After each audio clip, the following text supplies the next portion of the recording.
Okay, हम Walter model पढ़ रहे थे। वॉल्टर मॉडल क्या है? एक रिलीवेंट मॉडल है जिसमें क्या देखा जाता है?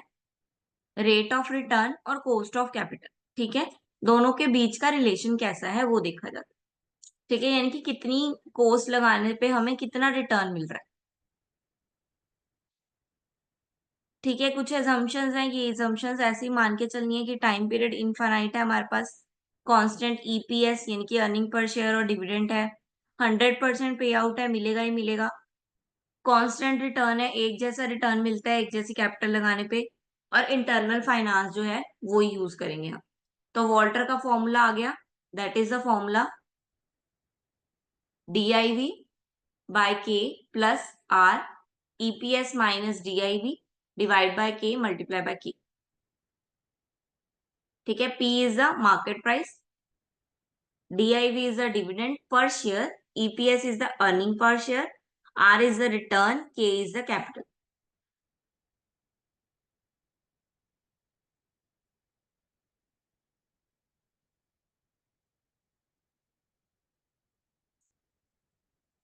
ठीक है,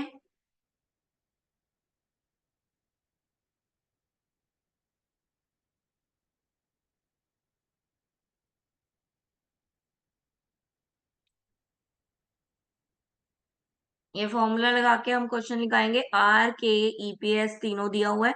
डिविडेंड पे आउट रेशियो दिया हुआ है 0%। ठीक है, यानी कि पे out ratio that is dividend, dividend is 0।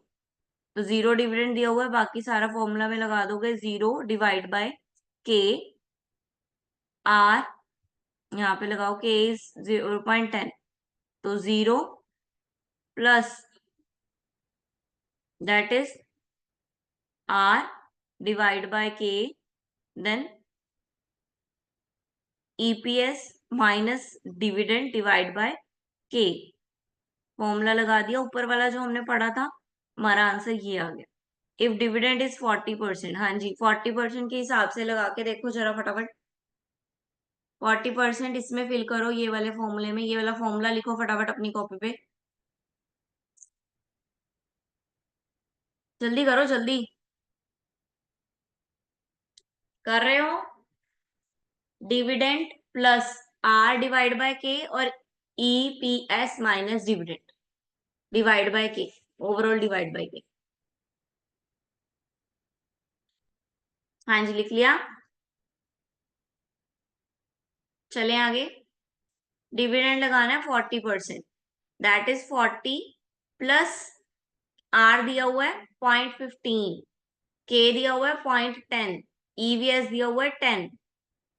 0.15 divide by 0.10, 10 minus 0, 10 minus 40, 40 is percentage. ठीक है, डिवाइड बाय के यानी कि 0.10। 40 is the percent, so 40 divide by 100, तो हमारे पास आया। हमने इसको कितना पे आउट लिया? That is 4।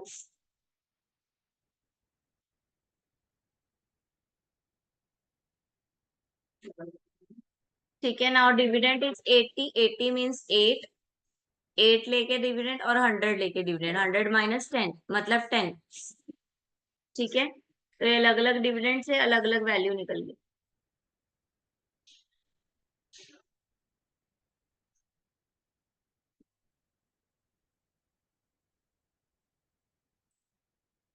ठीक है, जब आर ज्यादा होगा यानी कि रिटर्न ज्यादा आएगा तो उस सारी अमाउंट को क्या कर लेंगे? रिटेन कर लेंगे, मतलब कि रख लेंगे जब ज्यादा रिटर्न आए। ठीक है, जब कॉस्ट ऑफ कैपिटल ज्यादा लगी है, रिटर्न कम आया है, तो उस वाली रिटर्न को हम क्या कर देंगे? बांट देंगे, डिस्ट्रीब्यूट कर देंगे। और अगर दोनों बराबर आए हैं तो नो इफेक्ट। तो हम क्या करेंगे? आधा बांटेंगे आधा रखेंगे, या फिर हमारी मर्जी, हम उस पे डिविडेंड पे क्या करते हैं। ठीक है, ये हमने नेट प्रेजेंट वैल्यू पे ये पढ़े थे तीनों फॉर्मूले। उसमें भी ऐसे ही था ना कि नेट प्रेजेंट वैल्यू बढ़ेगी तो हम प्रोजेक्ट को एक्सेप्ट करेंगे, वरना कम होगी तो नेगेटिव होगी तो रिजेक्ट करेंगे, और अगर जीरो होएगा तो मर्जी है, लेना लो नहीं लेना ना। ऐसे ही था ना, पढ़ा था ना। ये देखो, इन्होंने ये फॉर्मूले के साथ यहाँ पे क्वेश्चन निकाल के दिखा दिया। नाउ सेकंड है गॉर्डन मेथड। गॉर्डन मेथड भी क्या है, रिलीवेंट मेथड है, मतलब कि इसका भी effect value of the firm पे पड़ेगा। ठीक है, रिलीवेंट का सीधा सीधा मतलब है कि जो भी चीज है, जो भी पॉलिसी है, वो हमारी वैल्यू ऑफ द फर्म को इफेक्ट कर रही है, उसका मतलब है कि वो रिलीवेंट। देन इसकी ये एजम्पशंस आ गई, ये एजम्पशंस मान के चलनी है कि कोई टैक्स नहीं है। ठीक है, कांस्टेंट कॉस्ट है, कांस्टेंट रिटर्न है, ऑल इक्विटी फर्म है, मतलब सारी फर्म सिर्फ इक्विटी ही देती है, कुछ और इशू नहीं करती, इक्विटी इशू करती है सिर्फ। ठीक है, अब इसका क्या फॉर्मूला है, इसका फॉर्मूला ये है, जितने भी डिविडेंड है नीचे 1 + k कर देना।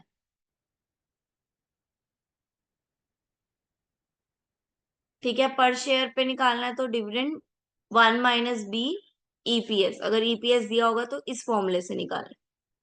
ठीक है, वैसे भी डिविडेंड जो टी वाला है यहाँ पे आया ना, ये टी वाला, टी वाला और आई वाला, ये जो टी वाला है वो ऐसे निकलेगा, इसको करने पे निकलेगा टी वाला।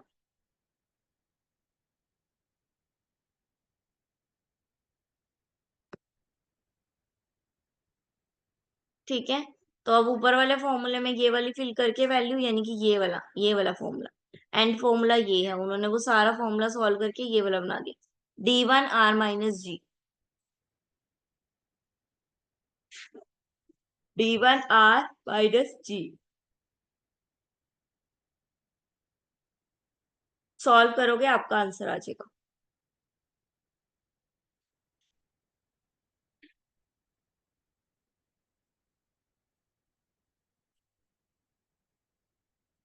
ठीक है, D1R - G, ये डिवाइड में है तो इनको डिवाइड कर देना, पहले माइनस करके फिर डिवाइड कर देना।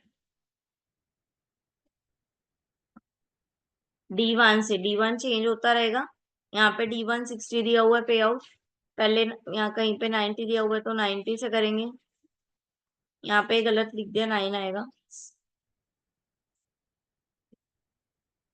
ठीक है, 40 दिया हुआ है तो 4 से करेंगे, 60 दिया हुआ है तो 6 से करेंगे, 90 दिया हुआ है तो 9 से करेंगे। ठीक है, डिवाइड जो है वो एंड में करेंगे तो वो ऐसे करेंगे।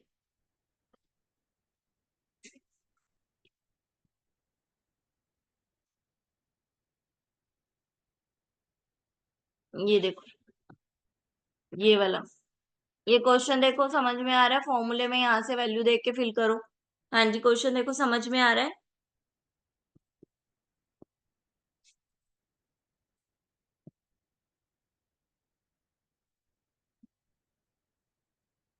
करके देखो खुद से फटाफट।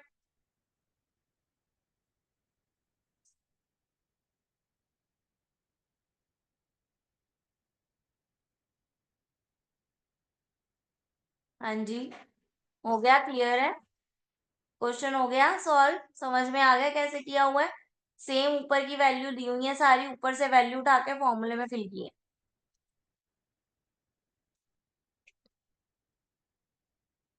ठीक है, लास्ट है irrelevant theory, that is MM. Irrelevant यानी कि इसका इफेक्ट जो है कोस्ट फर्म की वैल्यू के ऊपर नहीं पड़ता। ठीक है, इसका इफेक्ट फर्म की वैल्यू पे नहीं पड़ता, इसलिए इसको इररिलेवेंट बोला है।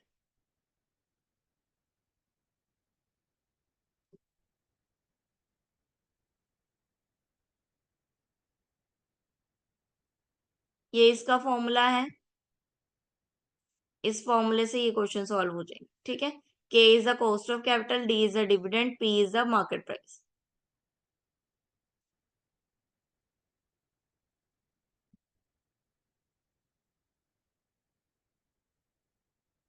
हाँ जी, क्लियर है। Yes ma'am.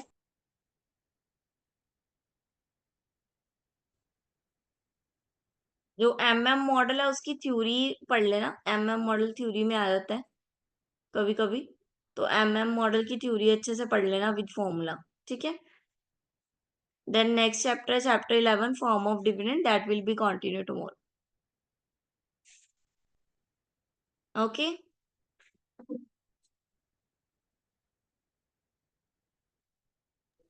Okay ma'am, thank you ma'am.